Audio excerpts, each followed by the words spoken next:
Hi, readers. It is day 2 of week 4 in the Bible in a Year Live Tanakh project.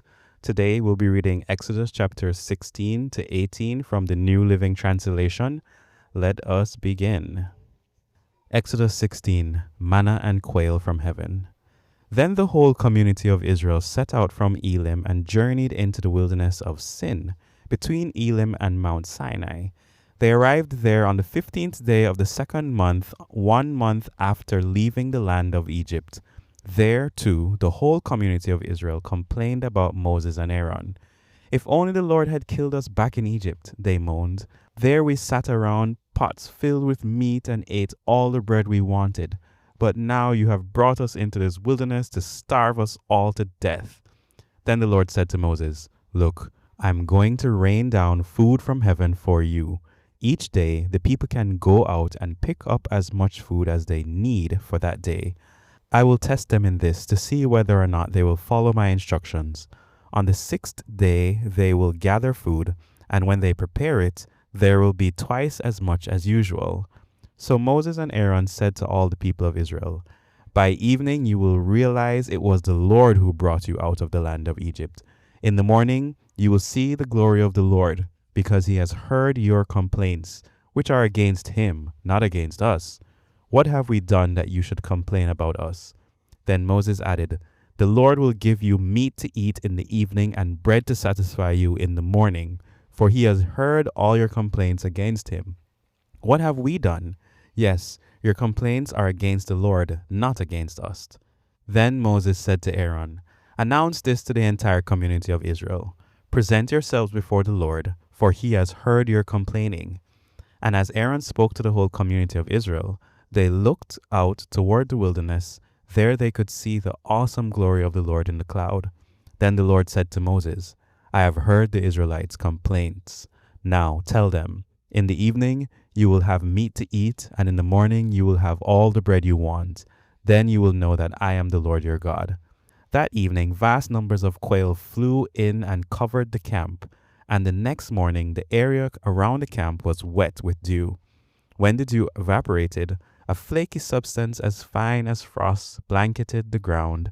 The Israelites were puzzled when they saw it. "What is it?" they asked each other.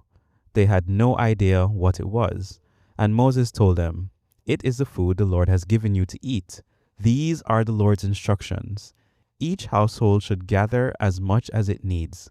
Pick up 2 quarts for each person in your tent." So the people of Israel did as they were told. Some gathered a lot, some only a little. But when they measured it out, everyone had just enough. Those who gathered a lot had nothing left over, and those who gathered only a little had enough.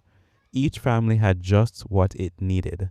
Then Moses told them, "Do not keep any of it until morning." But some of them didn't listen and kept some of it until morning. But by then it was full of maggots and had a terrible smell. Moses was very angry with them. After this, the people gathered the food morning by morning, each family according to its needs. And as the sun became hot, the flakes they had not picked up melted and disappeared. On the 6th day, they gathered twice as much as usual, 4 quarts for each person instead of 2. Then all the leaders of the community came and asked Moses for an explanation. He told them, "This is what the Lord commanded. Tomorrow will be a day of complete rest, a holy Sabbath day set apart for the Lord. So bake or boil as much as you want today, and set aside what is left for tomorrow." So they put some aside until morning, just as Moses had commanded. And in the morning, the leftover food was wholesome and good, without maggots or odor. Moses said, "Eat this food today, for today is a Sabbath day dedicated to the Lord. There will be no food on the ground today. You may gather the food for 6 days, but the 7th day is the Sabbath. There will be no food on the ground that day." Some of the people went out anyway on the 7th day, but they found no food.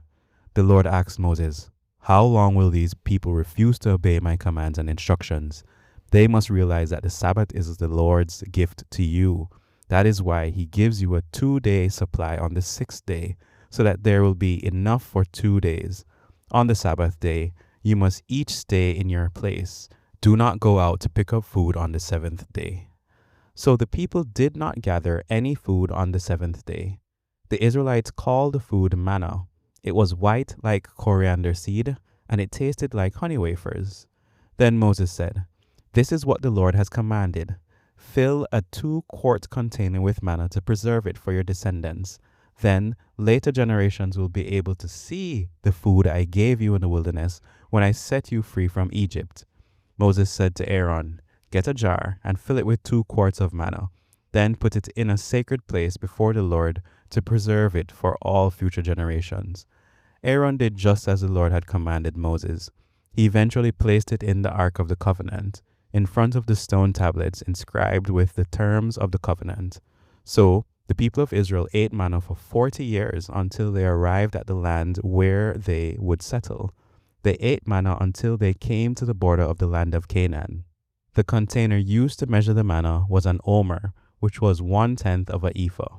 It held about 2 quarts. Exodus chapter 17. Water from the rock. At the Lord's command, the whole community of Israel left the wilderness of sin and moved from place to place. Eventually, they camped at Rephidim, but there was no water there for the people to drink. So once more the people complained against Moses. "Give us water to drink," they demanded. "Quiet," Moses replied.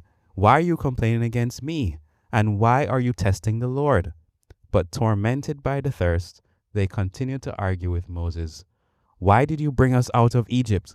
Are you trying to kill us, our children, and our livestock with thirst?"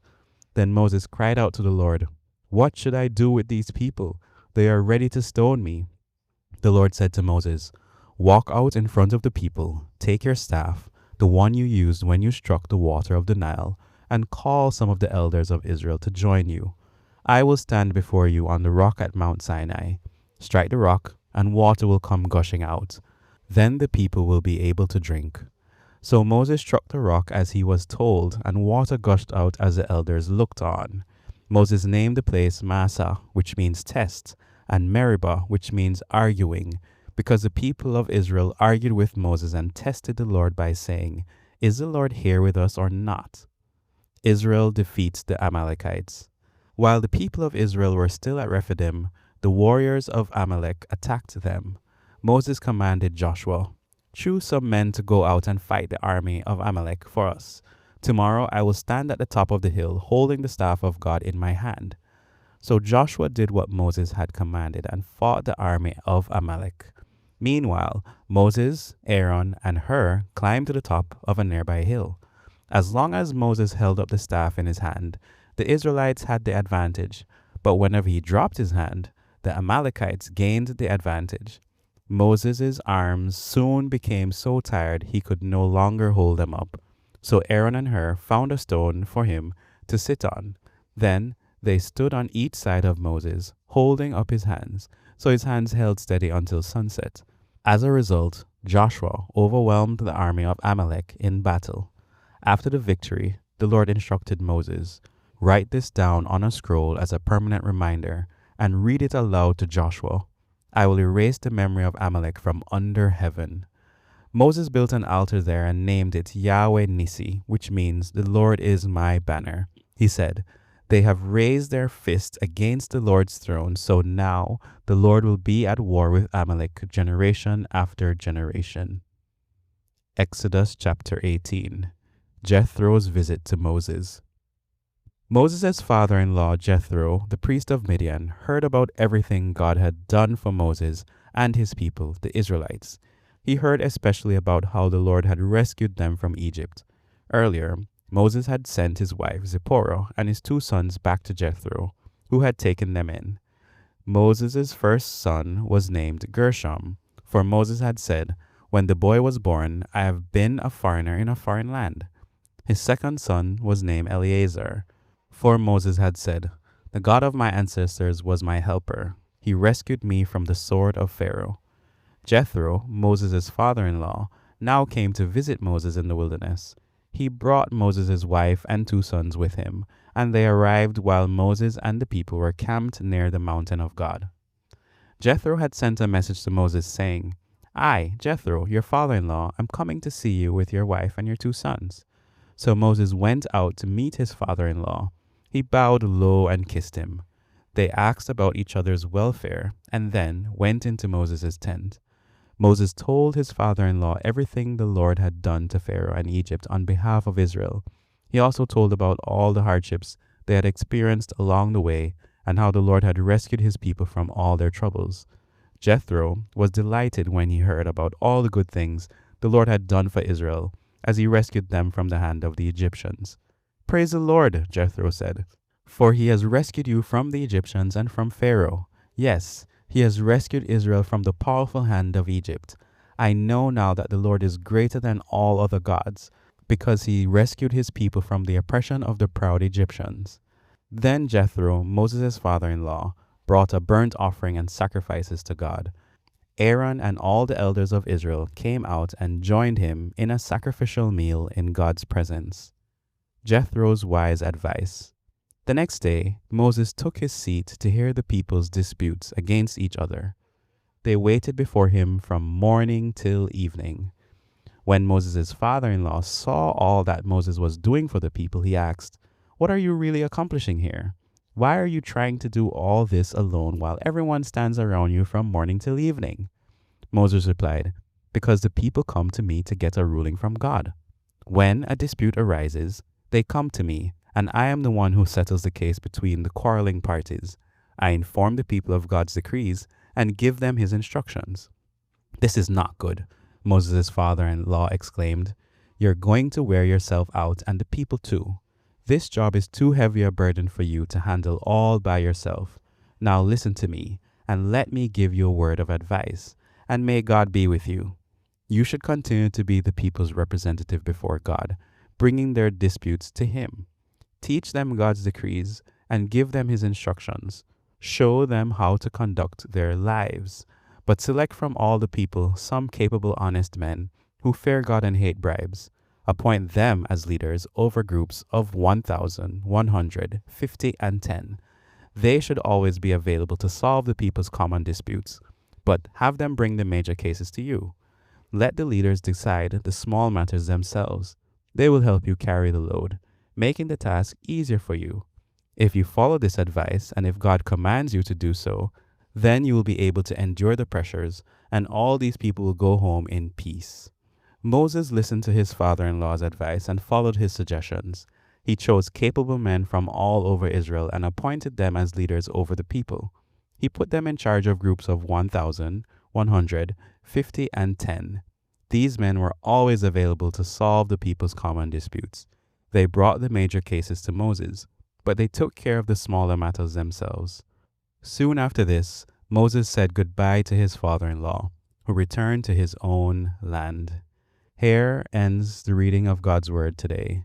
Let us continue to enjoy the readings and continue to seek out what God might be trying to say to us. Blessings. We'll see you again here tomorrow.